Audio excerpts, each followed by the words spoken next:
Bonjour à toutes et à tous et bienvenue sur 100% Sénat, au cœur du travail parlementaire. Aujourd'hui, retour sur les débats sur le projet de loi au sujet de la police municipale. Le texte est soumis au vote cet après-midi au Sénat. Il étend les prérogatives des policiers municipaux avec des pouvoirs jusque-là réservés à la police nationale et à la gendarmerie. Il s'agit par exemple de dresser des amendes pour conduite sans permis ni assurance en cas de port d'armes blanches ou encore d'usage de stupéfiants. Regardez. Le ministre de l'Intérieur que je suis se réjouit tout particulièrement de pouvoir présenter au Sénat, chambre haute représentant nos collectivités territoriales, le projet de loi relatif à l'extension des prérogatives, des moyens, de l'organisation et du contrôle des polices municipales et des gardes champêtres. J'ai à cet instant évidemment une pensée reconnaissante pour mes deux prédécesseurs, Gérald Darmanin et Bruno Retailleau, qui ont initié et successivement travaillé à bâtir ce texte, et singulièrement votre collègue François-Noël Buffet, que je salue chaleureusement, et qui, comme ministre délégué, aura œuvré avec énergie et conviction à la construction de ce projet de loi. Cet après-midi, c'est avec grande confiance que j'ouvre cette discussion, car le texte que nous nous apprêtons à examiner est le fruit d'une patiente concertation, la conclusion d'un dialogue constructif, baptisé Beauvau des polices municipales, qui pendant près d'un an et demi a recueilli la voix des principaux acteurs concernés et l'adhésion des associations d'élus locaux. Ce n'est pas ici qu'il faut oublier que ce projet de loi s'est aussi largement appuyé sur les travaux de la mission d'information sénatoriale sur les polices municipales, dont bon nombre de préconisations ont été retenues dans ce texte. Une mission d'information transpartisane, comme il n'en existe finalement que peu en matière de sécurité, c'est dire peut-être combien ce projet doit pouvoir nous rassembler. La sérénité et la qualité des travaux en commission auxquels je participais il y a une quinzaine de jours encore ont attesté de notre volonté commune d'aboutir sur un texte qui soit le plus satisfaisant et le plus consensuel possible. Et je crois que c'est précisément ce à quoi nous sommes parvenus. Aujourd'hui, le gouvernement souhaite ardemment que ce projet de loi soit adopté au Parlement dans des délais jugés les plus utiles qui puissent. C'est la raison qui avait également poussé le gouvernement d'ailleurs à engager la procédure accélérée sur ce texte. En effet, il nous apparaît essentiel que le temps de sa mise en œuvre puisse épouser autant que faire se peut celui des prochains mandats municipaux, dans l'objectif d'offrir aux futurs maires la faculté réelle d'en faire librement ou non une partie intégrante de leur politique locale. En définitive, ce texte est une sorte de boîte à outils mise à disposition des élus locaux, à charge évidemment pour eux de s'en saisir. Le gouvernement propose, mais ce sont les maires qui disposeront. Car si le ministère de l'Intérieur se montre naturellement très favorable au renforcement des prérogatives des polices municipales et des gardes champêtres, dans l'intérêt supérieur, pour ne pas dire sommital, de la sécurité des Français, nous réaffirmons notre attachement à la libre administration des collectivités territoriales. C'est du reste ce qu'avance sans ambiguïté l'article 1er de ce projet de loi, c'est-à-dire finalement l'article sur lequel s'appuient toutes les dispositions suivantes. Au dernier recensement, au 31 décembre 2023, 3 812 collectivités employaient un total de plus de 28 161 agents de police municipale. Le nombre de policiers municipaux a ainsi enregistré une hausse de 45% entre 2012 et 2023.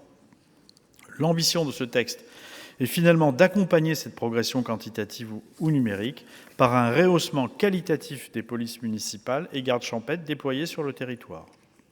Chacun concédera ici que la question n'est pas seulement de doter nos communes de ces forces municipales, mais plutôt de doter ces forces municipales de compétences pour agir et pour agir utilement. En ce sens, le présent projet de loi propose d'offrir à nos policiers municipaux et gardes champêtres de nouveaux moyens d'action, tels que le dispositif LAPI, pour constater les infractions au code de la route, et à titre expérimental, la captation par drone dans des conditions strictement encadrées. Expérimentation que le gouvernement sera d'ailleurs favorable à étendre aux gardes champêtres. Surtout, le texte prévoit l'élargissement des compétences judiciaires des polices municipales et des gardes champêtres, essentiellement par la voie de l'amende forfaitaire délictuelle, qu'ils seraient désormais autorisés à relever pour 9 délits supplémentaires. Cette disposition est particulièrement attendue dans la mesure où ces délits recouvrent des infractions aisées à constater, ne nécessitant pas d'acte d'enquête, mais qui néanmoins dégradent fortement le quotidien des gens et la physionomie de leur environnement immédiat. C'est le cas par exemple de l'usage des stupéfiants qui fixent les consommateurs en bas de chez eux, mais aussi de l'occupation illicite de leur hall d'immeuble, de l'inscription de tags ou encore de vente à la sauvette. Et évidemment, la Commission a proposé, nous aurons l'occasion d'y revenir, un certain nombre d'ajouts à cette liste initiale de 9 délits. Parallèlement, ce projet de loi poursuit l'objectif très clair d'une mise en cohérence des prérogatives détenues par les policiers municipaux et les gardes champêtres. Ces derniers pourront notamment procéder au dépistage d'alcoolémie et de stupéfiants lors de contrôles préventifs ou prescrire des mesures de mise en fourrière, et le cadre juridique de leur armement sera également aligné. Rien ne justifiait le hiatus de compétences existant entre policiers municipaux et gardes champêtres et qui devait, dès lors, être corrigé. Il en va de même pour le cadre déontologique d'exercice de leur mission que ce projet de loi, s'il est adopté, permettra également d'harmoniser. Cela va sans dire, il ne peut y avoir d'élargissement des prérogatives judiciaires sans une exigence accrue de formation et de contrôle de leurs dépositaires. En ce sens, le présent projet rénove et renforce le régime de formation des polices municipales et des gardes champêtres. Pour assurer le besoin en formation de ces derniers, le gouvernement sera par ailleurs favorable à l'amendement visant à élargir les possibilités de conventionnement du Centre national de la fonction publique territoriale, qui pourra désormais faire l'objet de contrôles par les inspections de l'État dans le cadre de ses activités de formation des polices municipales. Mesdames et messieurs les sénateurs, ce projet de loi s'inscrit bel et bien dans la volonté constante du gouvernement d'étendre et d'approfondir le continuum de sécurité, une expression qui semble aujourd'hui presque galvaudée, mais derrière laquelle se trouve en réalité une démarche tout à fait concrète et tangible, dans laquelle s'engage un nombre croissant de collectivités. Bien loin d'un concept vaporeux, cette coopération de sécurité entre l'État et les communes se matérialise chaque jour par la signature de conventions de coordination, par des opérations quotidiennes, conjointes et fructueuses entre police nationale et police municipale, ou entre gendarmerie nationale et police municipale, menées sur le terrain par des interconnexions de caméras et des renvois d'images, mais également des subventions financières de l'État vers les collectivités et inversement. Ce projet de loi entend encore les encourager en ouvrant la possibilité aux conseils régionaux de financer des programmes d'équipement des polices municipales ou le déploiement de la vidéoprotection. C'est ainsi avec beaucoup de conviction que je porte aujourd'hui ce texte, éclairé sans doute par mes précédentes responsabilités sur lesquelles j'ai observé la montée en puissance décisive de la coopération de sécurité entre police municipale et forces de sécurité intérieure. Indéniablement, j'ai constaté la plus-value offerte par cette synergie, en plein essor à Paris, qui abrite la plus importante police municipale, mais aussi l'une des plus récentes, et partout en Île-de-France, où les Jeux olympiques et paralympiques ont catalysé le développement de ce continuum, au point, sans doute, d'en faire l'un des héritages immatériels les plus précieux des Jeux olympiques et des Jeux paralympiques 2024. Si j'y suis tant attaché, c'est surtout parce que je sais, et on ne le répétera jamais assez, que nos policiers et nos gendarmes ne peuvent pas tout, à plus forte raison dans un contexte où la demande de sécurité et de tranquillité publique formulée par nos concitoyens ne cesse de croître. En confortant les prérogatives des policiers municipaux et des gardes champêtres, en leur donnant les moyens de jouer davantage leur rôle de force complémentaire aux forces de sécurité intérieure, ce projet de loi porte en lui une partie de la réponse à apporter à cette demande. Nous aurions évidemment bien tort de ne pas la leur donner. Je vous remercie de votre attention. Je vous remercie, Monsieur le Ministre. La parole est à Madame Jacqueline Eustache-Brinio, rapporteure de la Commission des lois, avec 5 minutes d'intervention, chers collègues.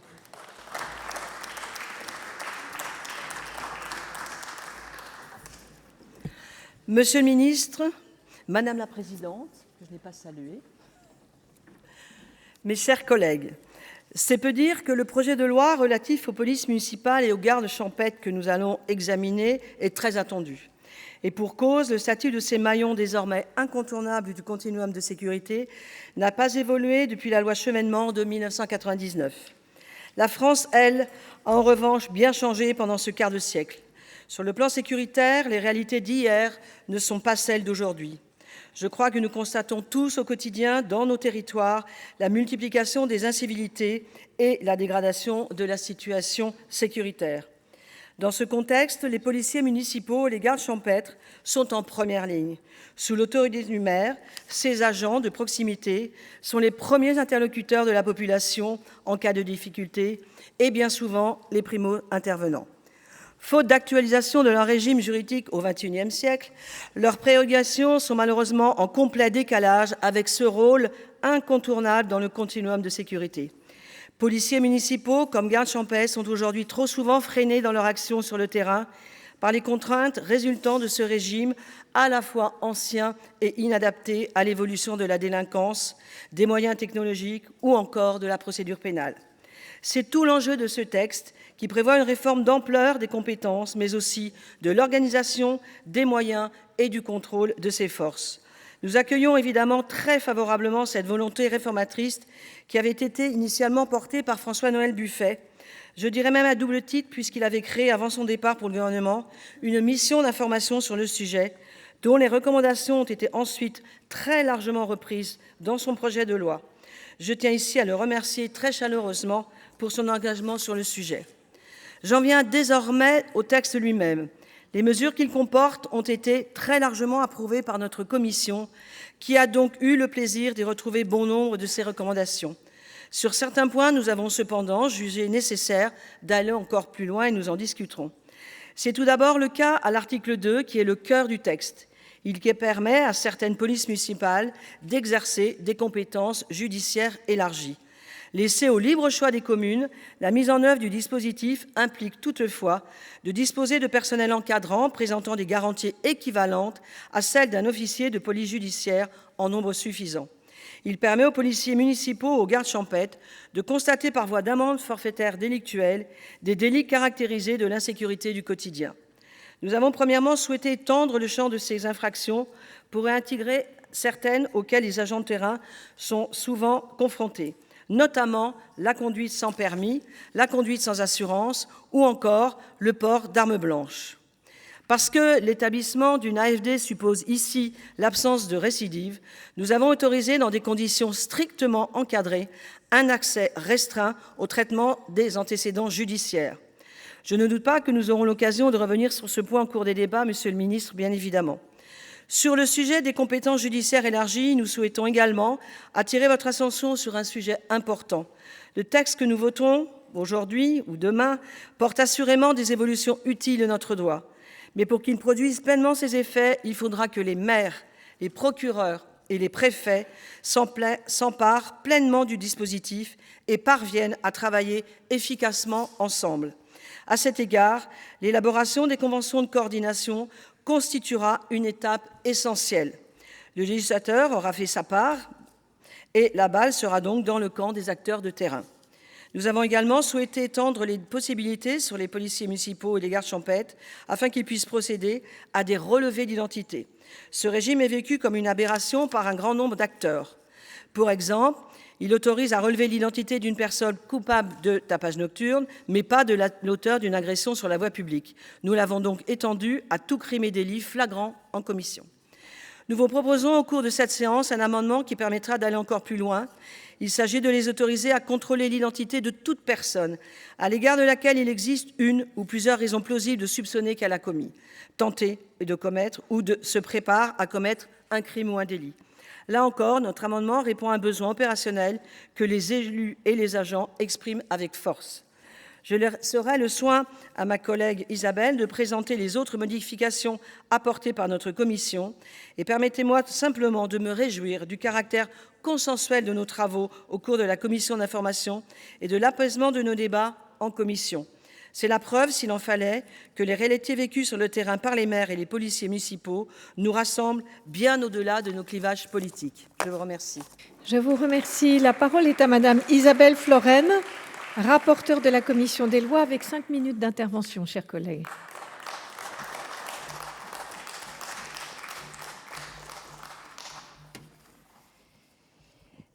Madame la Présidente, Monsieur le Ministre, mes chers collègues, Je m'associe tout d'abord à la dernière remarque de Jacqueline Eustache-Brinio. On ne peut que se féliciter de l'importance du consensus qui entoure ce projet de loi et ce projet d'évolution des prérogatives des polices municipales et des gardes champêtres. 25 ans plus tard, il était plus que temps que le législateur se penche à nouveau sur le sujet. Avant de présenter la suite des modifications apportées par la Commission, je souhaiterais à mon tour remercier les membres de la mission d'information dont les recommandations avaient été adoptées à l'unanimité par notre Commission et vont donc connaître une traduction législative. Il s'agit d'un bel exemple de travail parlementaire réussi dont je me félicite. Je salue enfin également l'action de François-Noël Buffet sur ce sujet. L'arrivée de ce texte sur le bureau de notre Assemblée tient pour beaucoup à son engagement sans faille sur le sujet. Je l'en remercie chaleureusement. J'en viens maintenant aux modifications apportées par la Commission sur les titres 3 et suivants du projet de loi. Nous avons tout d'abord pleinement approuvé les dispositions relatives à l'équipement des policiers municipaux et des gardes champêtres, qu'il s'agisse des drones, des caméras piétons ou des LAPI. Nous avons veillé à ce que les agents puissent les utiliser à chaque fois que cela présente un intérêt opérationnel, par exemple pour la constatation des dépôts de déchets sauvages, comme dans le cas des LAPI, exactement dans le cas des LAPI. Là encore, il s'agit d'écouter les attentes qui remontent du terrain.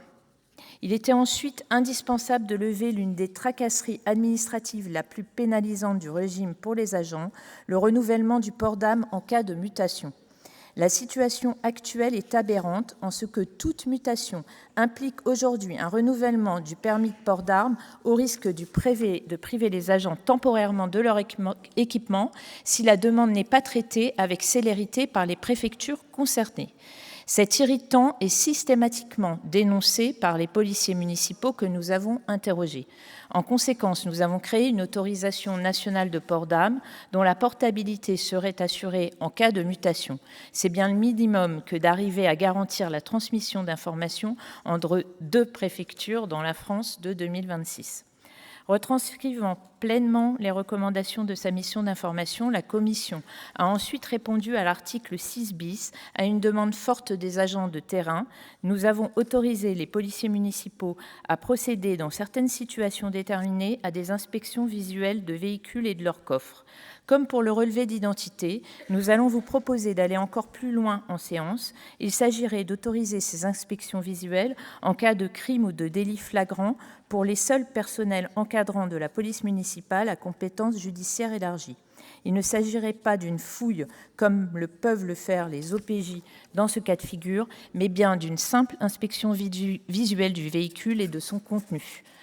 Aux articles 6 bis et 6 ter, nous avons également souhaité étendre les prérogatives administratives des policiers municipaux en leur permettant de conserver temporairement des objets dangereux et en les autorisant à réaliser des palpations de sécurité dans les transports.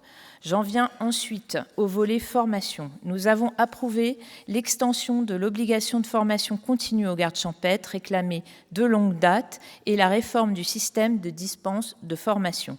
Il s'agissait de recommandations fortes de notre mission d'information.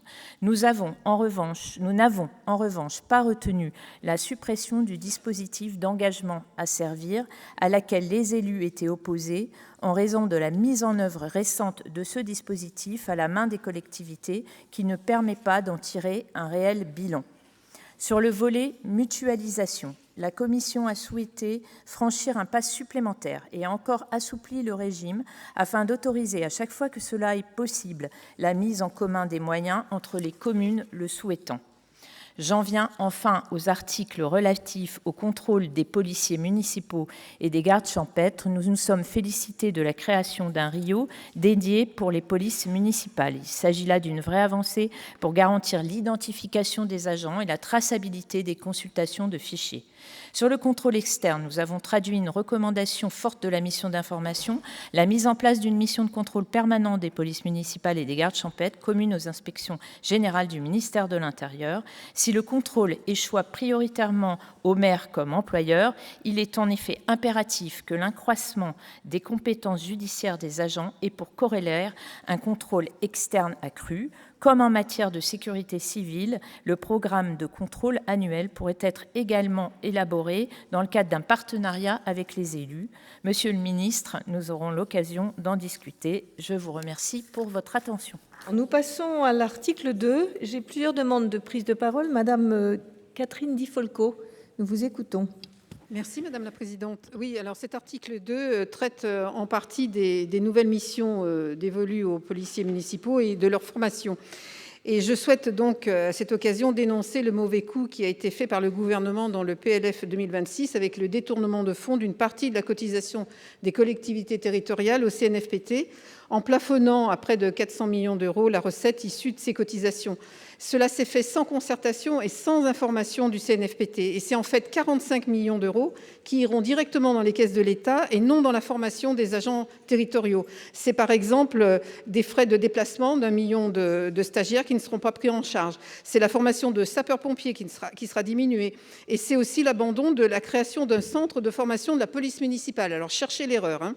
C'est une double peine pour les collectivités territoriales qui vont continuer à cotiser à hauteur de 0,9% de leur masse salariale au CNFPT et qui, à côté de ça, paieront des formations à des organismes privés puisque le CNFPT ne pourra pas tout assurer. Donc moi, je ne suis pas certaine que les communes soient informées de cette manœuvre délétère qui va à l'encontre de la libre administration des collectivités territoriales. Je vous remercie. Je vous remercie. Monsieur Marc Laménie. Merci Madame la Présidente, Monsieur le Ministre, Madame la Présidente de la Commission des Lois, Mesdames les rapporteurs, bon, soulignant bien sûr tout ce travail qui est important, qui a été fait par la commission compétente, en rappelant aussi le travail de la rapporteure concernant une mission d'information sur les polices municipales. Je crois que c'est important. Et alors cet article 2, enfin tous les articles sont importants, mais cet article 2 comprend beaucoup d'amendements, donc c'est bien la preuve qu'il est aussi important qui concerne la création des services de police municipale à compétence judiciaire élargie, qui s'inscrit dans le continuum de la sécurité, en rappelant, c'est bien rappelé dans le rapport d'information qui est conséquent et de grande qualité, plus de 28 000 agents, dans le cadre de la fonction publique territoriale, 3 812 communes ou EPCI concernés. Alors, dans cet article, il y a un tableau intéressant qui concerne la mission d'OPJ. Les OPJ, dans certaines gendarmeries, établissements de police, notamment commissariats, bon, souvent, je pense, secteur rural pour les gendarmeries, il y a très peu d'OPJ. Et ça, c'est aussi un réel problème. Les maires et adjoints, ils ont aussi un statut d'OPJ. Bon, c'est quand même compliqué. Alors donc, dans cet article 2, qui permet à certains services de police municipale d'exercer des compétences judiciaires élargies, référence au Code de la sécurité intérieure, Code de procédure pénale, il s'agit d'une avancée apparemment majeure que je tiens à souligner et notre groupe votera cet article. Je vous remercie. Je vous remercie. Monsieur Christophe Chailloux. Merci Madame la Présidente, Monsieur le Ministre, mes chers collègues. Cet article évoque effectivement un certain nombre de dispositions qui visent à élargir la compétence judiciaire. Alors cela répond dans les faits à des demandes exprimées par de nombreux collègues. Dans le même temps, et nous le savons tous, elle suscite un certain nombre d'interrogations. Cela a été évoqué par les collègues précédemment, par un certain nombre de collègues, parce que de fait, cela va se traduire, qu'on le veuille ou non, par de nouveaux transferts de charges, de compétences dans les faits, et quelque part aussi une certaine surenchère que l'on constate déjà dans le territoire. Moi, j'ai réuni les maires de mon département hier soir pour un peu avoir leurs sentiments sur cela. Et puis, ils m'évoquaient un exemple dans un des territoires où la gendarmerie est venue voir le maire de la commune pour qu'il achète des radars parce qu'il n'avait plus les moyens pour pouvoir cela. Et donc, en étendant, notamment en termes de matériel, on va être confronté à un certain nombre de surenchères. Et puis, il y a bien évidemment la question de responsabilité qui va se poser et celle de la double autorité procureur-maire. Et ils savent bien que dans les faits, ce ne sera pas toujours évident. Mais je voulais également, parce que j'ai déjà eu l'occasion de vous en entretenir, Monsieur le Ministre, évoquer cette question des amendes forfaitaires délictuelles. Nous le savons tous, Au niveau national, ce dispositif est loin d'avoir prouvé son efficacité. Nous sommes à peu près à 20% de recouvrement. Donc vouloir augmenter ce type de dispositif avec cette possibilité confiée aux maires nous interroge. Et puis, cela a déjà été évoqué, la défenseur des droits a souligné à plusieurs reprises que ce type de procédure également comportait de très grandes fragilités en ce qui concerne notamment le respect des droits des justiciables, qu'il comporte des dérogations à un certain nombre de principes fondamentaux et que le dispositif devrait, tant sur la doctrine que sur la mise en œuvre, être revu. Ça a été le sens d'ailleurs d'une proposition de loi de notre ancien collègue Jérôme Durain, reprise par un certain nombre de collègues dont moi. Et donc, véritablement, je pense que nous devrions, sur cette question, être extrêmement prudents en étendant cette possibilité aux maires et aux collectivités locales. Je vous remercie, Madame Laurence Harribey. Merci Madame la Présidente. Bon, dans le même ordre d'idées, moi j'aimerais insister au démarrage de cet article 2 sur l'importance de cet article 2, parce que c'est quand même pas n'importe quoi que d'étendre les prérogatives de police judiciaire à des agents de police municipaux et des gardes champêtres. Alors, il y a un vrai besoin, on le sait, on travaille sur un continuum de sécurité. C'est pas le principe qui est en cause, mais c'est la manière dont on va organiser les choses. Et je vous rappelle quand même les réserves qui avaient été exprimées par le Conseil d'État, notamment sur ce que vient de souligner Christophe Chailloux, sur les autorités croisées du maire et du procureur de la République, et les conséquences qui peuvent ne pas être pleinement mesurées au regard des incertitudes juridiques comme opérationnelles. Et c'est vrai que quand on est sur le terrain, on le voit bien. C'est-à-dire il y a ceux qui souhaitent cette évolution-là parce qu'ils ont les moyens d'assumer cette nouvelle responsabilité. Puis il y a ceux à qui ça fait peur parce qu'ils n'ont pas les moyens d'aller dans cette direction-là. Et c'est pour ça que nous avions demandé, nous demandons une expérimentation, parce que le drame, c'est que très souvent, on envisage des modifications assez profondes de nos politiques publiques, mais on ne prévoit jamais les outils d'évaluation. Et c'est pour ça qu'on demandait une expérimentation, parce que sinon, en effet, ces tendances qui peuvent devenir des tendances lourdes de transfert de charges sans transfert de recettes, hein, parce que moi, il y a un certain nombre de maires qui m'ont dit dans le week-end, oui, on va percevoir des amendes, mais ces amendes, elles ne vont pas devenir des recettes supplémentaires pour les communes, et par contre, les charges, elles ne vont pas être prises en compte. Donc voilà, on sent bien ces hésitations sur le terrain, et je trouve qu'il est dommage qu'on ne se soit pas donné des outils d'évaluation de cette évolution qui n'est quand même pas mince. Je vous remercie. Je vous remercie, Monsieur Benaroche.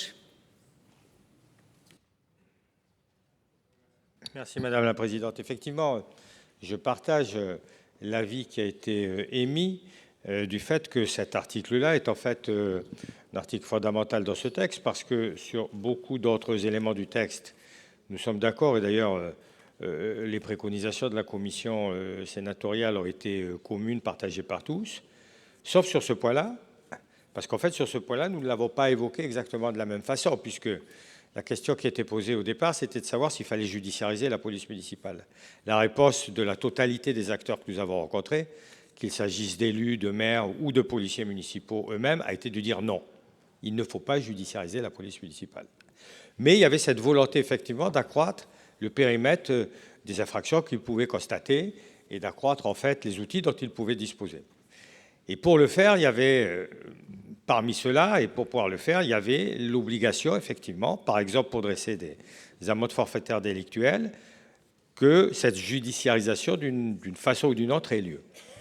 La question que je me pose aujourd'hui, c'est bien entendu, il faut permettre aux policiers municipaux plus de constatation de faits. Est-il vraiment nécessaire, parce que ça induit la judiciarisation, est-il vraiment nécessaire de laisser aussi la possibilité de dresser des amendes forfaitaires délictuelles? Pourquoi? On peut se poser la question. Parce qu'en fait, on n'est pas sûr du résultat du tout. On parlait d'expérimentation, ou Christophe Chailloux parlait des résultats des AFD. On n'est pas sûr du tout, parce que ce soit le Conseil d'État, que ce soit le Défenseur des droits, que ce soit le ministère, en fait, aujourd'hui, rien ne prouve que le jeu envahit la chandelle. Autrement dit, tout ce que nous posons comme problème, y compris juridique, qui vont arriver dans les liens entre un policier municipal judiciarisé, je vais l'appeler comme ça, et son maire d'un côté, mais aussi le procureur de l'autre côté, tout ce que nous avons comme problème qui peut surgir de disparités et d'inégalités, parce que il ne faut pas oublier que ce ne sera pas tous les services de police municipale qui pourront rentrer dans le cadre de ce qui a été fixé. Je ne sais pas que je m'en plains, mais c'est juste pour vous dire qu'il va y avoir des inégalités qui vont être liées peut-être à des politiques différentes ou à des pressions différentes. Je vous remercie, chers collègues. Qui vont être menées par une police municipale. La parole est à monsieur Arnaud. Oui, Madame la Présidente, je profite de ce débat autour de l'article 2, non pas pour évoquer la question de la judiciarisation des polices municipales, mais remarquer que ce sujet-là concerne essentiellement les grandes collectivités. Et je donnerai à titre d'illustration mon département, le sud du département, qui attend la réalisation d'une promesse du gouvernement il y a quelques mois, quelques années, de votre prédécesseur, un de vos prédécesseurs, la création des fameuses nouvelles brigades territoriales, 15 prévues dans la région Sud-Provence-Côte d'Azur et une notamment dans le sud du département des Hautes-Alpes, qui concerne une soixantaine de communes, dont seulement une ou deux de plus de 2000 habitants. Le débat que nous avons aujourd'hui, très intéressant sur la judiciarisation des polices municipales, est un peu surréaliste pour des territoires de cette nature-là, qui attendent d'abord la mise en œuvre des promesses de représence territoriale de la gendarmerie, puisque dans le département tel que je vous le décris, nous avons effectivement une brigade qui a disparu il y a une dizaine d'années et qu'il s'agit de remettre en place avec une brigade mobile. Donc ma question est simple, Monsieur le Ministre. Vous avez dit tout à l'heure, il y a quelques minutes, qu'un certain nombre de brigades qui étaient promises à être mises en œuvre sur le budget et sur l'exercice et l'année 2026.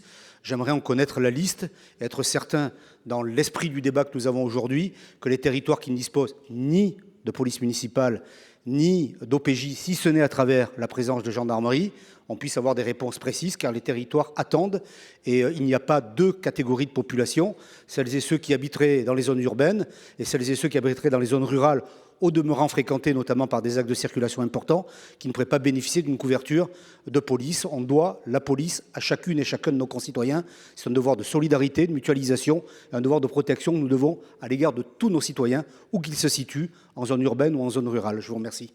Je vous remercie, Madame Prima. Merci Madame la Présidente, Monsieur le Ministre, Mesdames et Messieurs, chers collègues. Moi, je voudrais remercier l'initiative de ce projet de loi qui n'a pas pour vocation de régler tous les problèmes de déséquilibre entre les polices municipales, entre le rural et l'urbain, qui n'a pas pour vocation de remplacer la police nationale ou la gendarmerie, mais qui a pour vocation d'améliorer l'efficience des polices municipales qui existent. Alors je comprends qu'il puisse y avoir des réticences, je comprends qu'il puisse y avoir des questions, mais je crois que le texte de loi et nos débats sont là pour les régler. Mais de quoi s'agit-il ? Il s'agit, quand un policier municipal aujourd'hui arrête quelqu'un, qu'on puisse lui permettre d'aller simplement voir si la plaque d'immatriculation correspond au propriétaire de la voiture. Aujourd'hui, qu'est-ce qu'on fait ? Le policier municipal est là, il s'arrête dans la rue, il arrête la voiture, il appelle la police nationale ou la gendarmerie qui ne répond pas parce que bien sûr ils sont sur un truc beaucoup plus important et on attend, pendant ce temps-là l'automobiliste attend, le policier attend, le gendarme attend, tout le monde attend, on perd 1 heure et voilà. Et ça se trouve c'est rien et ça se trouve c'est important. Cette heure-là, on va la gagner. On va la gagner pour la police municipale et on va la gagner pour la gendarmerie ou pour la police nationale. Donc je comprends les réserves qu'il peut y avoir sur l'amende forfaitaire délictuelle, etc. Mais je crois et ce texte n'a pas pour vocation de tout résoudre. Ce texte a pour vocation d'améliorer l'efficience des polices municipales. Donc je crois qu'il faut s'en saisir et s'en saisir vite. Je vous remercie, Monsieur Bourgi. Merci Madame la Présidente. Monsieur le Ministre, je vais intervenir à l'instar de ma collègue Catherine Di Folco pour vous parler du CNFPT. Depuis quelques années, le CNFPT a entrepris des efforts substantiels afin de réduire les délais d'entrée dans la formation pour les policiers municipaux et les gardes champêtres. Vous le savez, le CNFPT est l'organisme de référence pour la formation des policiers municipaux. Il dispose pour cela de 4 centres, l'un à Angers, l'autre à Meaux, le 3e à Aix-en-Provence et le 4e à Montpellier. Alors, les efforts du CNFPT viennent d'être complètement annihilés par la décision autoritaire, unilatérale du gouvernement que nous ne comprenons pas, que nous n'acceptons pas, de diminuer de 45 millions d'euros le budget du CNFPT. À quoi bon faire des efforts sur le terrain pour répondre aux besoins légitimes des maires de voir réduire les délais d'entrée en formation si le gouvernement, d'un trait de plume, vient raboter 45 millions d'euros dans le budget du CNFPT. Monsieur le ministre, je vous demande solennellement ici au Sénat de vous faire le porte-parole de notre inquiétude, de notre colère face à cette décision, parce qu'effectivement, elle aura des conséquences. Elle aura des conséquences sur le terrain, au moment où les maires s'apprêtent à augmenter leurs effectifs, au moment où les maires s'apprêtent à créer des polices municipales. À quoi bon faire des efforts? À quoi bon être vertueux de la part du CNFPT si le gouvernement vient annihiler tous ces efforts? Je vous remercie. Monsieur Buffet.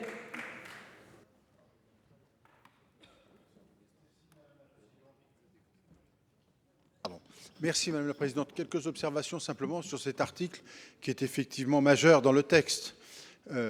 Depuis très longtemps, les maires ont demandé à ce que les policiers municipaux puissent avoir plus de moyens, plus de compétences pour relever un certain nombre d'infractions. À 2 reprises, le Conseil d'État, d'ailleurs, saisi sur le Conseil constitutionnel, avait indiqué que nous ne pouvions pas aller plus loin dans les dispositifs qui avaient été prévus au motif que tout le monde devait être sous la coupe du procureur de la République, ce que les maires ne voulaient pas. Donc, pour essayer de trouver une issue, dans ce texte-là, je ne devrais pas dire nous sommes, le gouvernement à l'époque et aujourd'hui toujours s'est limité à des choses très précises, à savoir 9 points particuliers sur lesquels une amende forfaitaire délictuelle peut être donnée parce qu'elle ne nécessite pas, et ça c'est le point majeur, parce qu'elle ne nécessite pas de mesures d'enquête. C'est absolument fondamental. Donc ça permet de tenir les choses. De surcroît, chacune de ces infractions est inscrite dans le texte et on a veillé à s'appuyer sur les dispositions de l'article 15 du Code de procédure pénale, sauf erreur de ma part.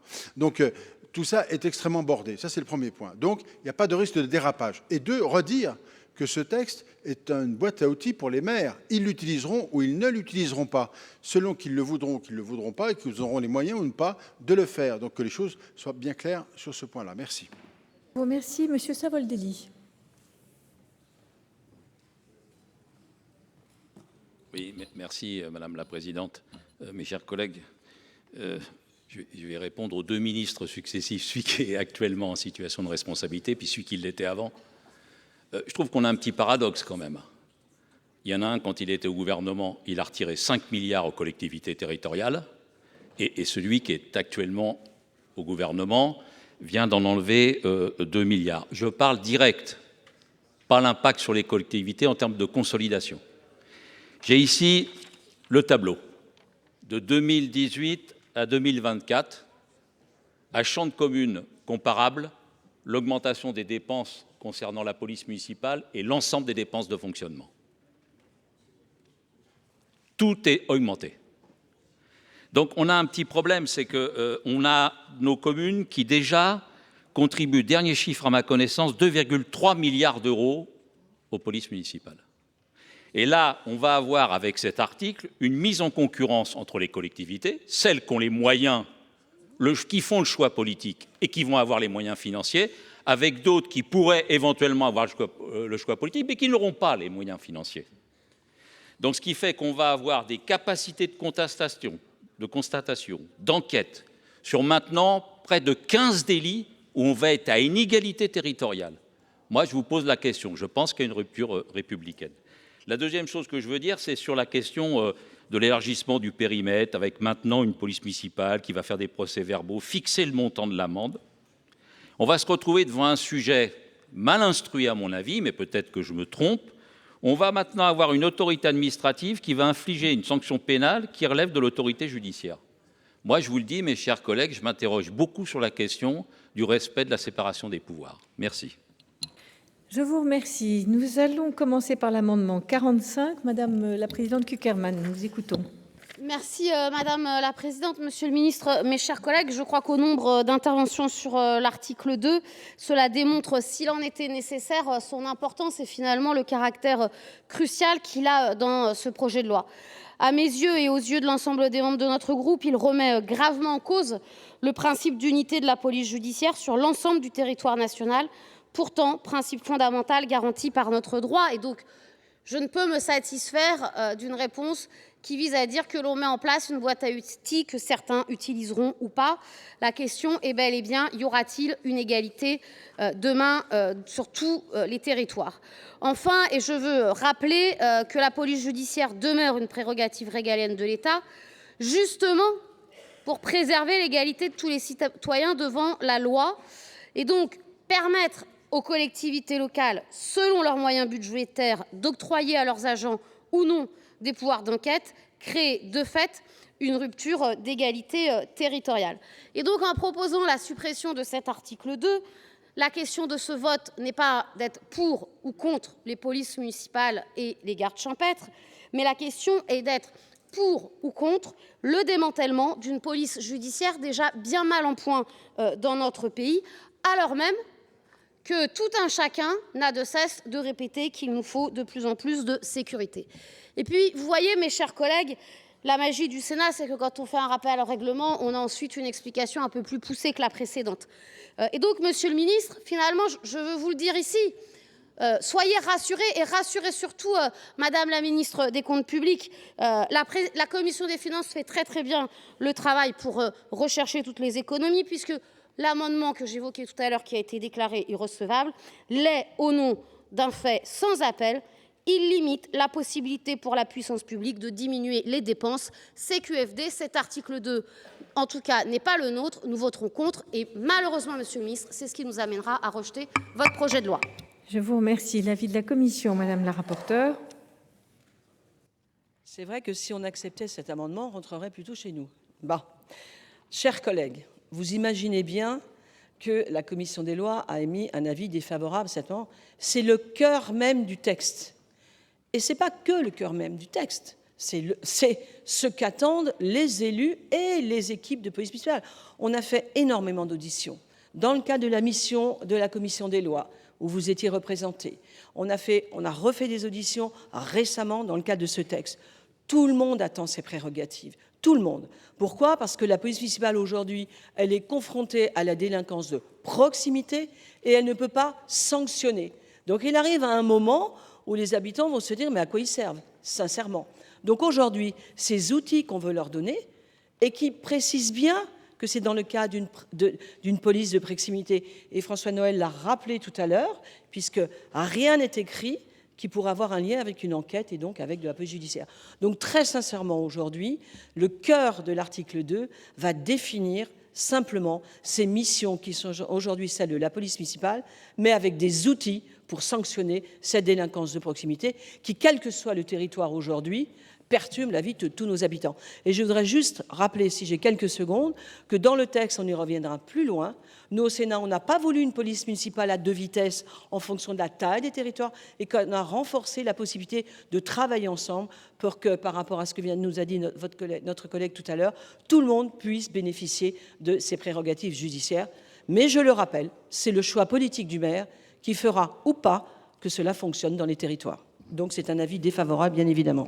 Je vous remercie, Monsieur le Ministre. Merci, Madame la Présidente. Madame la Présidente, effectivement, cet article 2, c'est un peu l'article phare de ce texte. Ce n'est pas le seul. Je suis un peu surpris quand même quand je fais des médias pour présenter le projet. On ne m'interroge que là-dessus, il n'y a que ça qui intéresse. C'est très important, mais il ne faut pas oublier, et on va en parler tout à l'heure, tout ce qui est fait en matière de drones notamment, de l'API. Il y a plein d'autres mesures qui sont extrêmement importantes. Mais ce texte, il est important, et je ne vais pas donner l'impression de paraphraser ce qu'a dit Monsieur le ministre François-Noël Buffet, mais deux remarques. D'abord, la première, on est sur la libre administration des collectivités locales, c'est le choix des collectivités locales. Vous dites, Madame la Présidente, que ça peut et d'autres, que ça peut se traduire par un déséquilibre territorial, sans doute, mais comme dans plein de politiques publiques que mènent les communes, comme dans plein d'autres politiques. Et il y a des maires qui choisiront d'investir plus sur la sécurité que d'autres, et c'est déjà le cas. C'est déjà le cas, alors même qu'on parle de tranquillité publique. Je ne parle même pas du domaine de compétences de l'État, que les choses soient claires. Ça, c'est le premier sujet, libre administration des collectivités locales. Sur le démantèlement ce texte sera un démantèlement de la police judiciaire. Pardon, enfin, déjà, les agents de police municipale peuvent constater des contraventions. Déjà, d'une part. Premier point. Deuxième point, et François-Noël Buffet l'a rappelé, il n'y a pas d'acte d'enquête. Les services de police judiciaire dans notre pays, ce sont des services enquêteurs. Là, il n'y a pas d'acte d'enquête. On constate des infractions, j'ouvre des guillemets volontairement parce que je ne veux pas que ce soit péjoratif, plutôt simples à constater. Ce sont des infractions graves, mais qui se constatent simplement, sans acte d'enquête. Et donc, c'est plutôt une bonne chose que les polices municipales puissent les constater. Voilà, donc je pense que c'est un texte, cet article est très utile. Et donc, avis défavorable pour le gouvernement sur cet amendement de suppression de l'article. Je vous remercie, Madame la Présidente Cukierman. Merci, Madame la Présidente. Monsieur le ministre, je ne peux m'empêcher de reprendre quelques florileges des dernières paroles. Les maires majoritairement veulent et donc nous leur donnons satisfaction. Nos concitoyens exigent et donc nous leur donnons satisfaction. Mais je n'ai aucun problème avec toutes ces mesures.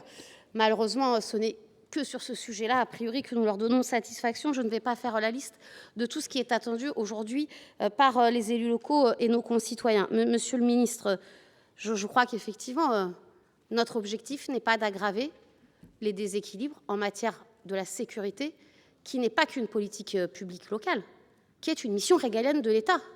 Les élus locaux n'ont pas le choix d'ouvrir ou non un cours élémentaire deuxième année. C'est-à-dire qu'on a décidé dans notre pays qu'il y avait des missions régaliennes et qui ne sont pas à la disposition ou à l'interprétation ou au bon vouloir, en ayant ou non les moyens financiers et en faisant des choix politiques pour les dégager quand il le faut, d'un certain nombre de mises en œuvre de politiques publiques. Et nous avons un désaccord, mais je l'acte, mais c'est ce que je vous dis. Et donc, bien évidemment, ce n'est pas le seul article essentiel de ce projet de loi, mais en tout cas, pour nous, c'est ce qui motive notre vote contre sur ce projet de loi-là. C'est bel et bien ce qui se situe dans cet article 2, et y compris les arguments qui viennent de nous être donnés pour en défendre son maintien.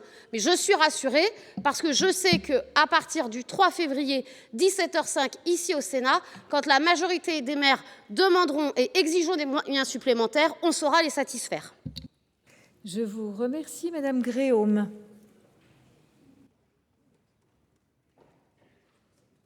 Alors, moi, j'entends des paroles en disant que les maires sont d'accord avec ça. Je crois qu'on ne vit pas dans le même monde. Non, parce que vous avez aussi des maires qui ont pris pendant un moment la police municipale parce qu'il n'y avait plus de police nationale et qu'ils n'avaient pas trop le choix. Parce que la sécurité, c'est demandé partout, et je vous rappelle quand même que c'est un sujet qui est porté par un parti politique qui joue bien avec ça. Ça, c'est la première chose. La deuxième chose, les maires aujourd'hui sont pris à la gorge avec les budgets parce que quand même, on a baissé leur dotation constamment et qu'aujourd'hui, ils ont un mal de chien à payer leurs services. Et je peux vous dire qu'ils le rappellent assez souvent que le pouvoir de police, c'est un pouvoir régalien de l'État. Donc ça, moi, je l'entends constamment. Alors, ce qui arrive, c'est qu'il y a des communes maintenant qui sont en train de diminuer leur police municipale, parce que ça, dans certaines villes, je suppose que chez vous, ça se voit également. Et en plus de ça, aujourd'hui, ils sont en train de dire, bientôt, on va finir par payer un service, comme d'autres services, non compensés par l'État. Et en plus de ça, les ordres, ils arriveront d'ailleurs. Alors, excusez-moi, moi, je n'ai pas forcément les mêmes communes que vous, parce que moi, j'ai beaucoup de maires aussi qui reviennent en arrière et qui ne sont pas du tout d'accord de partager certaines choses avec une autre autorité, parce que c'est eux qui les payent et qu'il n'y a personne qui les aide. Bien, je vous remercie. Je vais mettre aux voix l'amendement 45 avec un double avis défavorable. Qui vote pour? Qui vote contre? Qui s'abstient? Il n'est pas adopté. Nous passons à l'amendement 70. Monsieur Bourgi, Madame Narassiguin. Merci Madame la Présidente. Notre groupe n'est pas défavorable à l'article 2 du projet de loi qui vise à permettre à certains services de police municipale, si la commune en décide, d'exercer des compétences judiciaires élargies. Pour autant, il faut reconnaître que cet article pose des questions juridiques et opérationnelles, y compris parmi les élus qui sont favorables à cette évolution. Dans une même ville pourront en effet cohabiter deux régimes juridiques et procéduraux de police municipale, le régime actuel de droit commun et le régime étendu créé par le projet de loi. Ces deux régimes seront applicables aux mêmes endroits, aux mêmes agents, voire le cas échéant au même moment, en fonction de la nature des infractions et des conditions dans lesquelles celles-ci auront été commises. Cela pose un certain nombre de questions et suscite aussi quelques craintes chez les élus locaux. sur la façon dont ces régimes s'articuleront et surtout sur l'impact de ce nouveau régime sur l'autorité hiérarchique du maire. Les agents de police municipale et gardes champêtres, lorsqu'ils exerceront ces compétences judiciaires élargies, se trouveront en effet placés sous les autorités croisées du maire et du procureur de la République, avec des compétences que personne ne peut pleinement mesurer. D'ailleurs, le Conseil d'État lui-même recommande de lever cette ambiguïté et d'indiquer explicitement que ces agents, lorsqu'ils exercent les prérogatives judiciaires étendues, sont placés sous l'autorité exclusive du parquet, sauf que telle n'est pas la volonté des maires. Pour tenter de lever ces incertitudes juridiques et opérationnelles, il nous semblerait judicieux, sans remettre en cause le principe même de cette réforme, de l'éprouver dans le cadre d'une expérimentation d'une durée de 3 ans. Au terme de ce délai, nous pourrions ainsi faire le bilan sur la base du retour d'expérience des maires et procéder, si besoin, aux correctifs nécessaires. Je vous remercie. Je vous remercie. Je vais demander l'avis de la commission, madame la rapporteure. Merci, madame la présidente. La commission des lois a mis un avis défavorable à cet amendement pour un certain nombre de raisons. D'abord, ce sont des prérogatives, je le répète, qui sont attendues. Bien évidemment, ça ne va pas se faire en 8 jours parce que c'est des choses nouvelles qui vont effectivement être écrites et définies. Mais je pense que chacun prendra le temps d'écrire ce qu'il souhaite et comment il souhaite le faire. Nous avons auditionné des procureurs qui sont attentifs à cette convention de coordination et à ce jour, ça n'inquiète personne puisque les choses seront définies. Je crois qu'aujourd'hui, il faut aussi un peu faire confiance à toutes celles et tous ceux qui ont travaillé autour de ce projet de loi, que ce soit Monsieur le ministre Nunez ou que ce soit l'ancien ministre Buffet.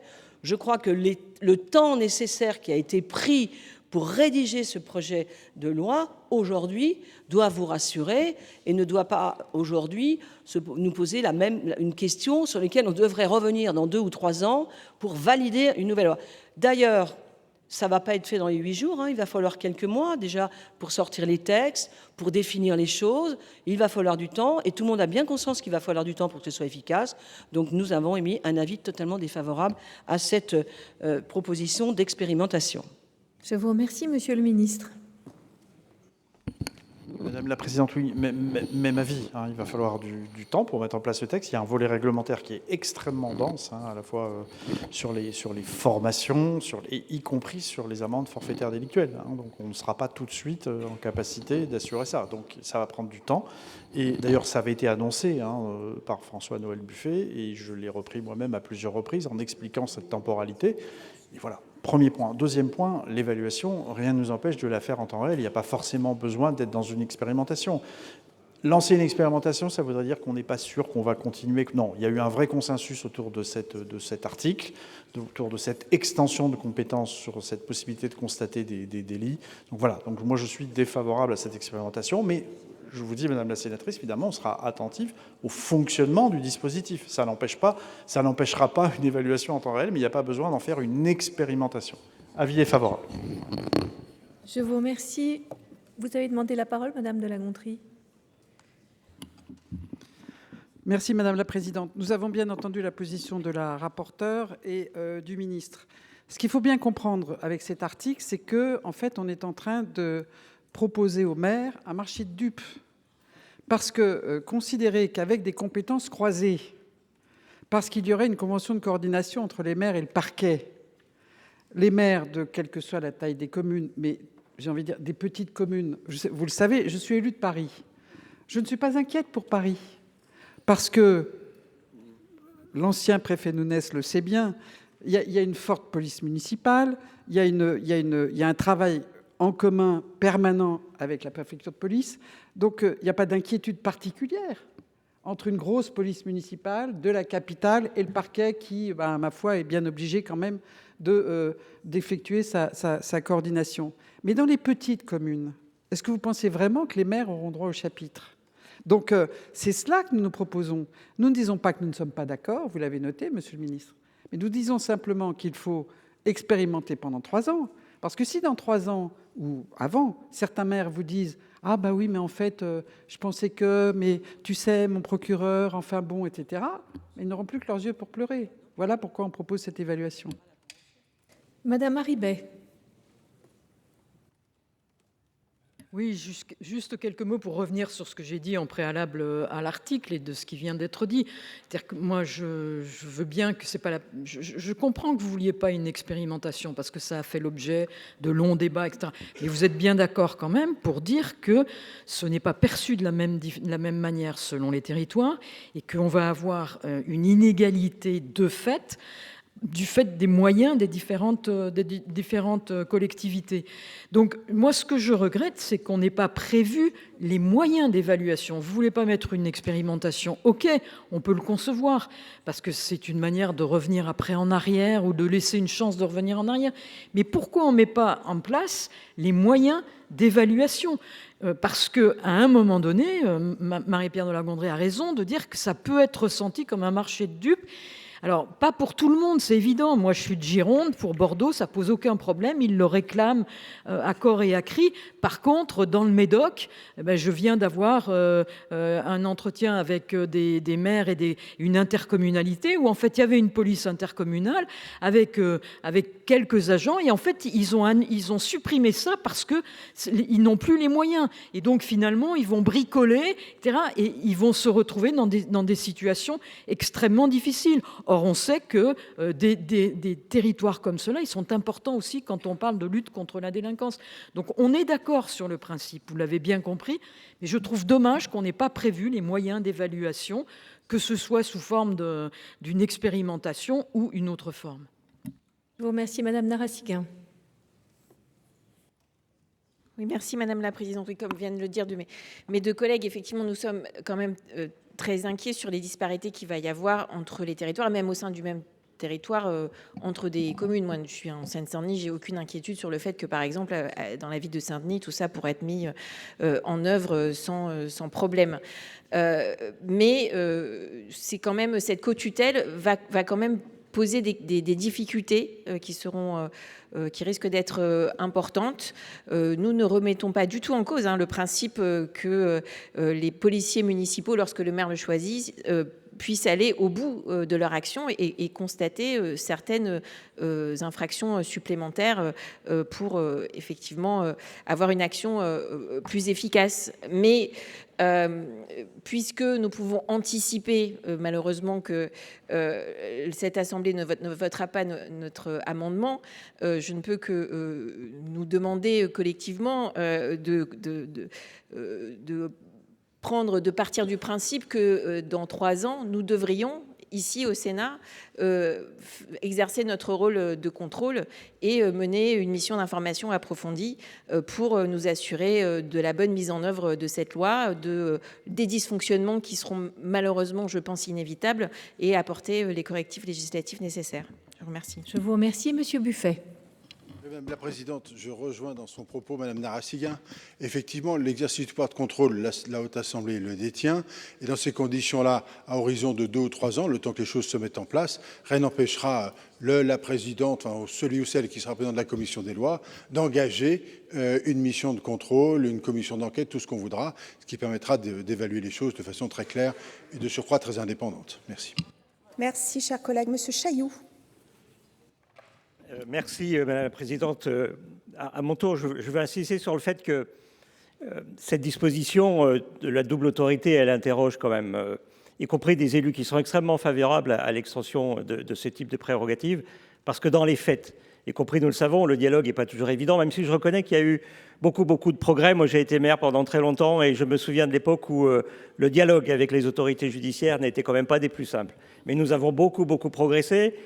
Nous ne sommes pas encore dans des situations qui sont extrêmement idylliques, et notamment s'agissant de l'échange d'informations. Et dans des périodes où, nous le savons, il y a une tension très forte, une pression très forte, vraiment l'inquiétude, elle existe que de fait, on transfère d'une façon très concrète cette capacité, ces prérogatives, et puis on met de fait les agents sur un certain nombre de procédures directement sur des affaires qui sont ordonnées avec des urgences décrétées et qui ne sont pas faites en coordination avec les maires et les élus locaux. Donc, on nous dit oui, mais on pourra revenir si on constate que ça ne fonctionne pas. Mais très honnêtement, dans ce cadre, pourquoi ne pas dès maintenant dire on expérimente? Parce qu'on sait très bien, pour l'avoir vécu sur beaucoup d'autres dispositions qui relèvent ce partage de compétences et de décisions, on ne revient jamais en arrière dans les faits. Et il y a toujours un bon argument qui consiste à dire on va le maintenir, etc. Donc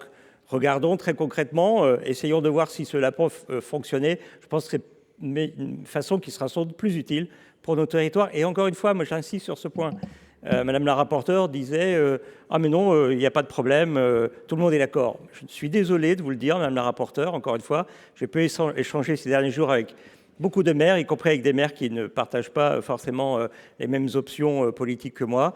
Il y a un vrai questionnement sur ce fonctionnement de cette double autorité. Merci, Monsieur Chailloux. Je vais mettre donc aux voix cet amendement avec 2 avis défavorables de la Commission et du Gouvernement. Qui est pour? Qui est contre? Qui s'abstient? Il n'est pas adopté. Nous avons 4 amendements en discussion commune. Le 137, Monsieur Rochette. Monsieur Chevalier, pardon.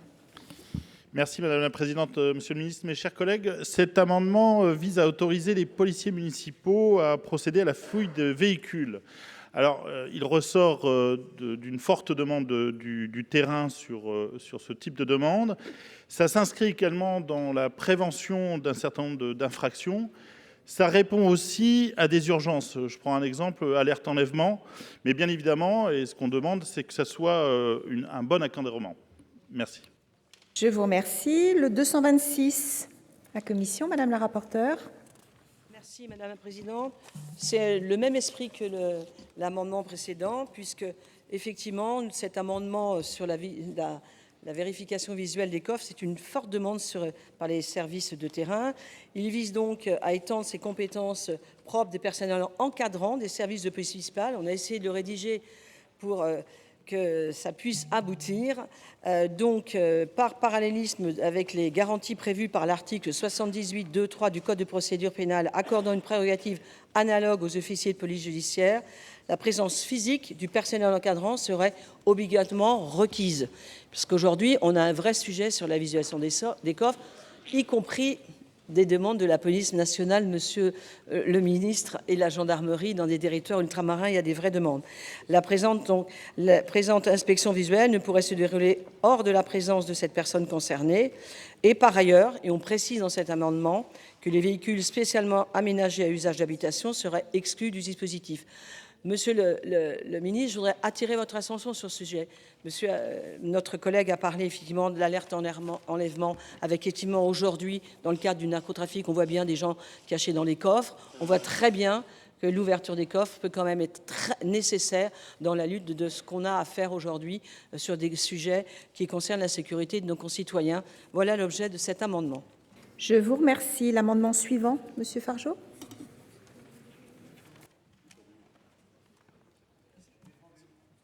Défendu, très bien. L'amendement 69, Monsieur Burgoa. Il est défendu. Je vous remercie. Et donc, j'ai un dernier qui est également, Monsieur Fargeot, votre amendement 156. Merci Madame la Présidente.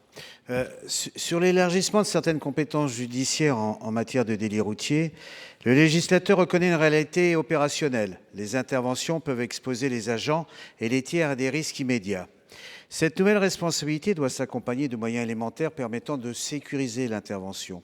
Il ne s'agit pas de créer de fouilles, perquisitions ou un quelconque pouvoir d'investigation, mais de sécuriser les agents. Il permet, avec le consentement express du conducteur, une inspection visuelle de sécurité du véhicule, limitée, extérieure, sans démontage, sans atteinte à l'intégrité du véhicule et excluant explicitement les véhicules à usage d'habitation. Cette faculté est strictement cantonnée aux infractions routières délictuelles que la loi autorise déjà à constater. Elle vise un objectif unique, prévenir un danger immédiat pour les agents comme pour les tiers. Si le consentement venait à faire défaut ou si la situation dépasse ce cadre, la règle est claire, l'intervention relève alors pleinement de l'officier de police judiciaire de l'État. Il s'agit d'une logique de sécurité opérationnelle qui sécurise l'action de terrain sans brouiller la frontière entre police municipale et forces régaliennes. Je vous remercie. Je vais demander l'avis de la Commission sur ces différents amendements, hormis le sien, bien évidemment. Merci. Donc, nous avons essayé de rédiger notre amendement au niveau de la commission, non pas pour embêter nos collègues, mais pour essayer d'avoir un amendement qui puisse aboutir, parce que je sais que le sujet est compliqué avec Monsieur le ministre en termes, sur ce sujet, est quelque chose qui n'est pas facile. Donc, sur l'amendement 137 de Monsieur Rochette, vous proposez une possibilité de fouille intégrale des véhicules par tout agent de police municipale, quelles que soient les circonstances. Je vous ai expliqué que le cadre ne le permet pas, donc ce sera un avis défavorable. Sur l'amendement de M. Menonville, il ne nous paraît pas suffisamment circonscrit, car il prévoit une possibilité en l'absence d'infraction, c'est-à-dire à tout moment. Là aussi, on est dans un cadre qui pourrait être considéré comme excessif et qui ne permettrait pas d'aboutir à certaines fouilles, en tout cas visuelles, je rappelle. Le 69 de Madame Josande, qui permet que cette faculté est limitée au délit routier, ce qui n'est pas le cas de notre amendement, parce que ce n'est pas obligatoirement lors d'un délit routier que nous proposons cette fouille visuelle des coffres.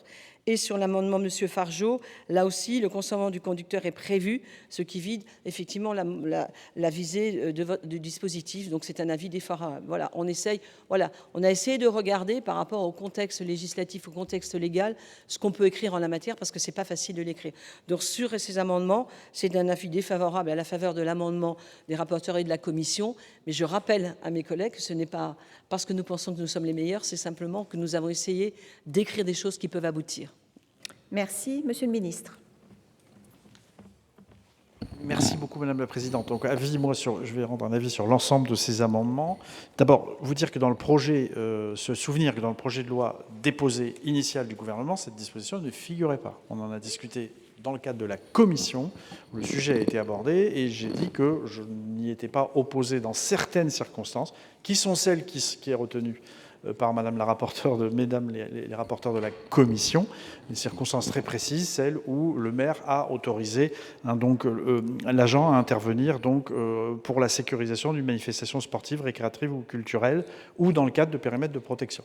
Donc, dans ce cadre-là, effectivement, la fouille visuelle de véhicules avec consentement des propriétaires ne nous posait pas de problème. Et d'ailleurs, c'est pour ça que finalement la commission a adopté cette disposition.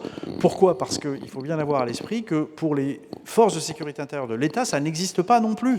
Ça n'existe pas non plus, et nous sommes en train d'y travailler dans d'autres textes pour le rendre possible dans le même contexte que celui qui a été retenu par la commission. En revanche, de manière générale, dans un autre cadre, ce serait aller beaucoup trop loin, et donc le gouvernement est défavorable.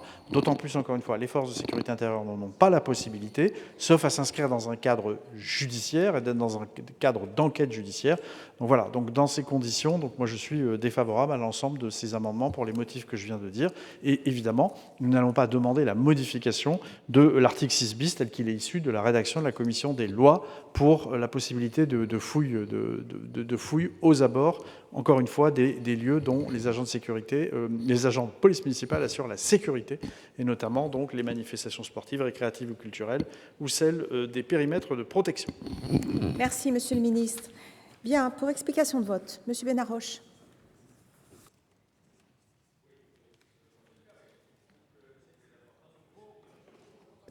En fait, on demande un certain nombre de choses, enfin certains amendements demandent un certain nombre de possibilités que même la police nationale n'a pas en fait. Donc tout à l'heure on parlait de confusion des rôles, et là on est vraiment au bout de la confusion des rôles. Quand en fait on donne plus de pouvoirs et de prérogatives à des polices municipales judiciarisées qu'à des polices ou à des gendarmeries nationales. Donc je pense qu'il faut être très prudent sur le sujet. Je serai aussi prudent que Monsieur le ministre. Et en l'occurrence, je dirais que personnellement aussi, nous sommes, notre groupe, défavorables à tous ces amendements. Merci. Monsieur Blanc ? Non ? Monsieur Burgoa ? Merci Madame la Présidente. Juste pour dire que je retire donc l'amendement 69 après les explications de Madame le rapporteur, et je voterai sans problème l'amendement 226. Merci. Est-ce que j'ai d'autres demandes d'explication de vote ? Madame la rapporteure, je vous en prie. Je voulais juste apporter, Monsieur le ministre, du vécu, mais je pense que je ne suis pas la seule à le vivre, de l'arrêté des polices municipales. Qu'est-ce que fait la police municipale pour faire ouvrir les coffres aujourd'hui ?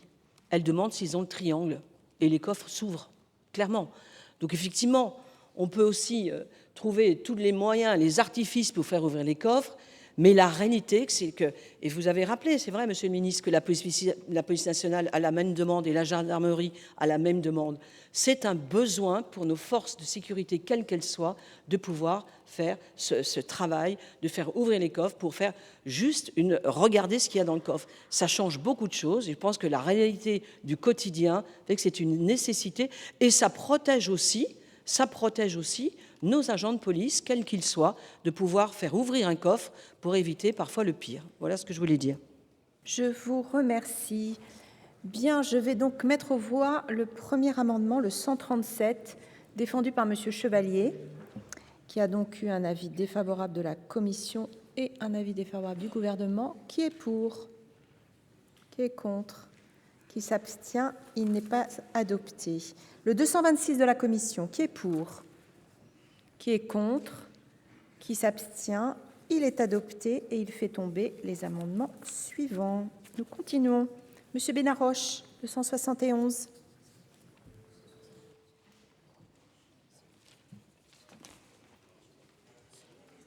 Alors, cet amendement 171, en fait, c'est parce que nous entendons, comme vous tous, les demandes des élus locaux pour élargir leurs compétences. On vient d'en parler, les compétences des polices municipales, ou pour mieux exercer les compétences actuelles. Nous avons pris acte, là, avec vos votes et l'article 2, du cadre dans lequel une judiciarisation partielle de ces forces pourrait se développer. Cependant, nous avons aussi pris note, encore une fois, de la question de la non-compensation financière généralisée sur ce texte, non-compensation constatée aussi par l'avis du Conseil d'État. La mise en œuvre, y compris financière, des conventions qui permettent l'installation d'un agent d'encadrement judiciarisé aura un coût certain qui peut, à un moment donné, en fonction du budget d'une collectivité, et des petites en particulier, si elles peuvent le mettre en place, s'avérer trop important. Il peut y avoir aussi des envies ou des décisions politiques pour vouloir sortir d'une convention au gré d'un changement de majorité, par exemple. Donc, en fait, ce que nous souhaitons par cet article, par cet amendement, c'est écrire la possibilité réelle pour une collectivité, quelle qu'elle soit, de mettre fin et de sortir d'une convention, de ces fameuses conventions qui vont permettre la judiciarisation. Il aurait permis d'y rentrer, et donc en y rentrant, avec cette convention, il aurait permis de l'officialiser, allons-nous dire, et nous demandons ce qu'il soit également marqué qu'il est permis d'en sortir, si elle le décide, à une collectivité d'une convention de ce type. Si Monsieur Benaroche, l'avis de la Commission sur l'amendement. Alors c'est une demande de retrait pour deux raisons, c'est que tout ce que vous souhaitez est déjà prévu, c'est déjà le cas, c'est déjà dans le texte et c'est déjà le cas dans les relations aujourd'hui des intercos. Voilà, on peut délibérer pour rentrer sur certains sujets, on peut délibérer pour sortir, on peut délibérer pour une durée de convention, tout ça est déjà satisfait.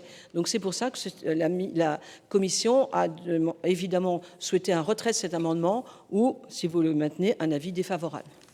Merci, Monsieur le Ministre. Pour les mêmes raisons, avis défavorable. Voilà, je considère que le texte satisfait votre demande. À tout moment, il peut y avoir retrait du dispositif. Merci. Je vais mettre aux voix l'amendement. Qui est pour? Qui est contre? Qui s'abstient? Il n'est pas adopté. 4 amendements faisant l'objet d'une discussion commune. Le 64. Madame Josande.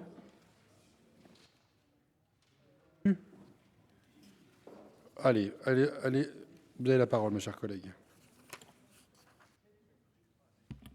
L'amendement donc a le même objet, mais j'ai pas le texte rectifié. Donc en fait c'est bon, c'est le reversement effectivement des produits de certaines amendes aux communes et à leur groupement. Et donc je n'ai pas le texte de l'amendement définitif, excusez-moi. La perte de recettes, alors en fait, on a demandé que la création d'un compte d'affectation spéciale soit créée par le gouvernement pour produire par amendement, mais je vais laisser mes collègues le défendre parce que je n'ai pas excusez-moi, la version définitive, je vois qu'on a les mêmes, donc peut-être mes collègues les défendront plus précisément que ce que je ne peux le faire, excusez-moi. Vous pourrez reprendre la parole en explication de vote, ma chère collègue. Le 106, Monsieur Uzenat, je vous en prie. Merci Monsieur le Président. Donc c'est un identique. Il vise à affecter au budget des communes le produit des contraventions dressées sur leur territoire, contraventions relatives aux infractions qui peuvent être constatées par les policiers municipaux et les gardes champêtres. L'article 2 du présent projet de loi rend compétentes certaines polices municipales à la constatation de nouveaux délits et à les verbaliser par la voie de l'amende forfaitaire délictuelle. C'est ce que disait Madame la rapporteure tout à l'heure. Donc au regard des charges, de tout ce qui a été rappelé par notre collègue Paulette Matret tout à l'heure, de l'engagement que cela suppose de la part des collectivités, il est selon nous nécessaire que le produit de ces contraventions soit affecté au budget de ces communes. Une affectation évidemment qui n'est pas fléchée pour respecter le principe de libre administration, mais qui doit permettre aux communes de pouvoir financer cet effort significatif qui vise à venir en complément de l'action de l'État. Je vous remercie. Merci mon cher collègue. Le 155, Monsieur Fargeot. Merci Monsieur le Président. En élargissant les compétences judiciaires de certains services de police municipale, nous faisons le choix d'une sécurité du quotidien plus réactive, plus proche, plus efficace. Cette évolution n'est pas neutre. Elle repose très concrètement sur l'engagement opérationnel des communes et des intercommunalités qui mobilisent des effectifs, du matériel, du temps et assument la charge quotidienne de ces interventions. On ne peut déroger à la question du financement. Comment assurer la soutenabilité de ces nouvelles compétences dans la durée ? L'amendement que je défends n'instaure aucun droit automatique, aucune obligation financière nouvelle. Il ouvre une possibilité, celle d'un reversement total ou partiel du produit des amendes constatées par les services qui ont effectivement assuré l'intervention. Lorsque l'on confie davantage de missions opérationnelles aux collectivités, il est bien légitime de réfléchir à une meilleure articulation entre l'action exercée sur le terrain et les ressources correspondantes. Cette souplesse, renvoyée à un décret, permettra d'adapter les modalités aux réalités locales sans remettre en cause les équilibres budgétaires de l'État. Il me semble qu'il s'agit d'une mise en cohérence entre compétences reconnues, charges assumées et soutenabilité de l'action publique locale. Et c'est à cette condition que la sécurité du quotidien pourra rester efficace, durable et équitable sur l'ensemble du territoire. Merci. Le 113, Monsieur Blanc, je vous en prie. Oui, je vais demander à rendre identique le 113 au 64 et au 106. J'avais déposé un amendement en commission qui avait pour objectif, comme l'indiquait notre collègue Benarroche, effectivement, de pouvoir mettre en place un mécanisme pour faire en sorte que le produit de ces amendes forfaitaires délictuelles puisse être, au moins pour une partie, réaffecté aux communes sur la base du mécanisme qui existe sur les contraventions pour financer les voiries. La commission avait retoqué au motif de l'article 40. Je le regrette, d'autant plus qu'en séance, effectivement, on voit des amendements dans le même esprit qui sont déposés. Donc je demande effectivement à ce que le 113 soit rectifié et mis en conformité avec le 64 et le 106. Comme il me reste 1 minute, je veux juste faire 2 remarques. La première, c'est que je crois, Monsieur le Ministre, que si ces amendements sont adoptés, il faut qu'on mette en place un mécanisme, non pas pour que les communes où est dressé le procès verbal récupèrent l'argent, mais qu'on ait bien un mécanisme national qui permette de réallouer le produit collecté, de telle sorte que, parce qu'on est sur un délit, effectivement, on n'en rentre pas dans une spirale où, d'un seul coup, parce qu'il y aura une police municipale, on ait une chasse au délit dans un territoire plus qu'un autre. On doit être garant d'une équité nationale, d'une mise en sécurité qui soit identique à l'échelle nationale. Et il faut absolument qu'on dissocie le territoire de la réaffectation du produit collecté. Ça, c'est ma première remarque. La deuxième remarque, je le dis, monsieur le ministre, rapidement, j'avais déposé un amendement équivalent au moment du budget. Vous aviez dit qu'il n'y avait pas de besoin. Je m'aperçois aujourd'hui que les choses évoluent. Je crois qu'on peut tous s'en réjouir. Madame Josande, vous voulez prendre la parole? Je vous en prie. Oui, en fait, je sais d'où vient la source de ma perturbation tout à l'heure. C'est-à-dire que notre collègue a présenté le 106 rectifié de M. Bourgi, qui était en fait l'amendement identique au mien. Donc elle venait de lire mot pour mot mon amendement. Donc j'ai été saisie parce qu'il venait d'être rejeté. Je dis mais comment ça peut être un identique qu'on présente après? Et finalement, il est rejeté. Et donc ce n'est pas le 107 rectifié qu'elle a présenté. Vous voyez? Pas identique, hein? Non, parce que le 107, ce n'est pas celui que la collègue a lu. Elle a lu celui de le 106 rectifié de M. Bourgi, qui était identique au mien. Voilà. Donc maintenant, on est en train de discuter des bons, mais préalablement, le 107 rectifié n'a pas été présenté correctement, puisque ce n'était pas son contenu qui a été lu. C'était ceux qui venaient après, dont le mien. Je ne sais pas si je me fais comprendre. Mes chers collègues, chacun des orateurs présente de la manière dont il l'entend l'exposé des motifs de l'amendement qui est appelé. Ce n'était pas l'amendement. Moi, je n'exerce pas de contrôle sur le contenu de la présentation. Donc, il a été présenté. Vous m'avez dit de redonner, vous me redonniez la parole, parole. je vous explique ce qui s'est passé, puisque je n'ai pas pu présenter le mien, puisque il était identique, mais il aurait dû être présenté après. Je vous donnerai la parole en explication de vote, si vous voulez bien. Voilà, non, mais je n'ai pas besoin, merci. Entendu, merci, ma chère collègue. Avis de la commission sur ces trois identiques, puisque M. Blanc a rendu identique le sien aux deux précédents, et à celui de M. Fargeot. Je vous en prie, madame la rapporteure. Alors, sur l'amendement 64 de Mme Josande et 106 de M. Bourgi, puisqu'ils sont identiques, nous avons mis un avis favorable à cette demande de reversement du produit des amendes forfaitaires délictuelles. C'est donc, je précise bien. Monsieur Fargeot, est-ce que vous acceptez de rectifier le vôtre pour qu'il soit identique, parce qu'il est un petit peu moins précis que les deux autres? Donc, si vous acceptez de le rectifier tel que le 64 et 106, on l'accepterait. Absolument, Fargeot. madame la rapporteure. Très bien. Donc alors, le 155 est rendu identique 64, aux trois 105, précédents. Voilà, et 155 rectifié, avis favorable pour reversement des AFD aux communes. J'ai juste un problème de fond, mais Monsieur le Président, parce que l'amendement suivant, il a été présenté comme une demande de rapport. Donc du coup, est-ce qu'il peut être rectifié dans son intégralité ou pas? Moi, je ne connais pas.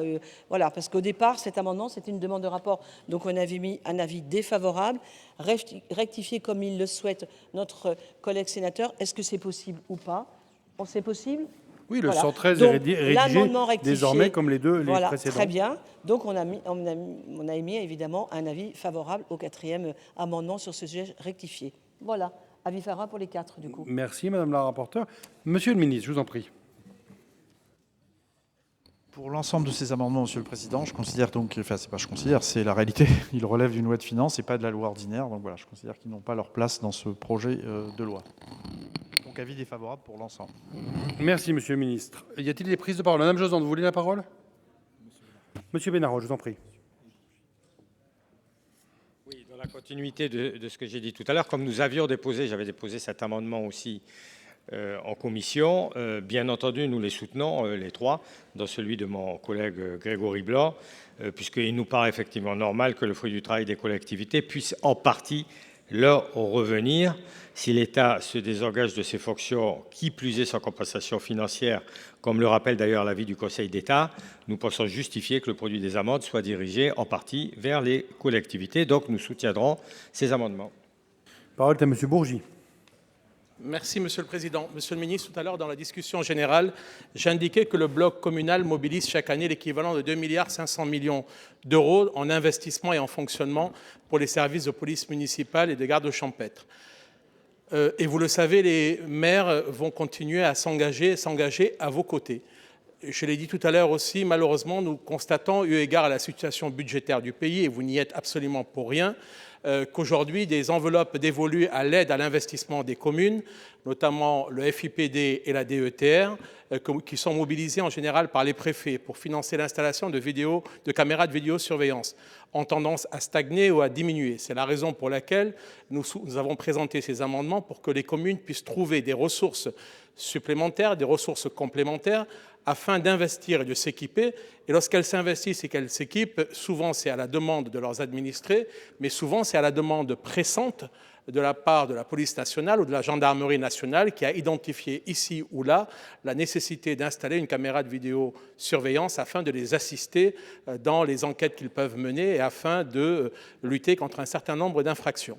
Donc ces amendements, je le souhaite, je l'espère en tout cas, qu'ils seront votés, mais ce n'est pas parce qu'ils seront tout à l'heure peut-être votés que cela peut exonérer l'État de sa responsabilité qui consiste à accompagner les maires. Je ne voudrais pas qu'au motif que ces amendements puissent être votés tout à l'heure, qu'on puisse assister à une diminution constante des fonds alloués au FIPD et à la DETR, parce qu'effectivement, là, on ressemblerait à des joueurs de bonneteau.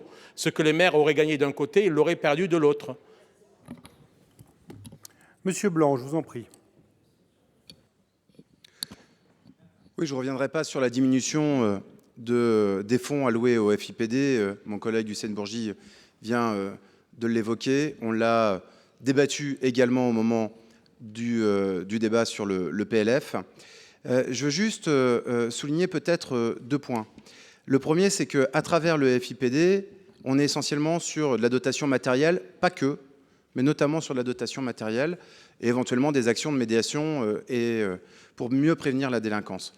Je veux juste souligner que quand l'État met en place la nécessité de développer et de renforcer le continuum de sécurité, ça veut donc dire aussi qu'il doit y avoir des échanges entre les différents acteurs de la sécurité sur nos territoires. Et lorsqu'on a une police municipale qui est contrainte d'être présente sur des réunions de coordination, on surmultiplie aussi les temps de coordination. Et quand l'État demande aux communes d'être présentes dans ces réunions de coordination, je crois que c'est important qu'on puisse reconnaître que quelque part, il y a aussi un transfert de compétences parce que ça n'existait pas quand les seuls acteurs de la sécurité étaient des acteurs de l'État, des agents de l'État. Et donc, pourquoi pas? Moi, le continuum de sécurité, j'y suis plutôt favorable. Mais il faut qu'on reconnaisse quand même que ça nécessite d'autres modes d'organisation, d'autres modes de fonctionnement qui impactent de fait le budget des collectivités. C'est ma première remarque. Deuxième et dernière remarque, moi j'étais plutôt favorable, puisqu'on dit, vous dites Monsieur le Ministre, projet de loi de finances. Ça relèverait effectivement d'une loi de finances et pas de ce texte. On pourrait très bien imaginer, comme pour les contraventions, d'avoir un mécanisme, on collecte les AFD à partir de 2027, on met en place à N+2, effectivement, un fonds national dont on récupérait ensuite le produit. À partir du moment où on ne crée pas une charge sur l'exercice 2026, mais à partir du moment où on crée un mécanisme pour les années futures, il ne me semble pas qu'on soit contraire au principe effectivement d'annualité budgétaire. Bien, je mets aux voix ces 4 amendements identiques qui ont reçu un avis favorable de la commission, un avis défavorable du gouvernement. Qui est pour? Qui est contre? Qui s'abstient? Ils sont adoptés. Je mets aux voix l'article 2, pour lequel j'ai été saisi d'une demande de scrutin public à l'initiative du groupe CRCE. Le scrutin est ouvert. Votant 341, exprimé 341, pour 308, contre 33, le Sénat a adopté. C'est la fin de ce 100% Sénat consacré aujourd'hui au débat sur le projet de loi au sujet des polices municipales. Le texte est soumis au vote cet après-midi au Sénat. À un peu plus d'un mois des élections municipales, il élargit les pouvoirs des policiers municipaux en leur permettant, par exemple, de dresser des amendes en cas de port d'armes blanches. Pour retrouver cette émission, rendez-vous sur notre site internet publicsénat.fr. Merci de nous avoir suivis. Très bonne journée sur Public Sénat.